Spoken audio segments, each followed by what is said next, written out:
నోటి పొచ్చటి నువ్వు నూరుతున్నప్పుడు,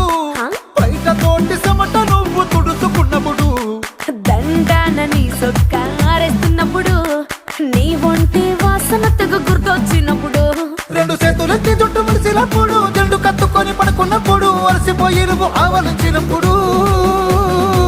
వచ్చుండై ఫీలింగ్స్ వచ్చి వచ్చి చంపేస్తుండై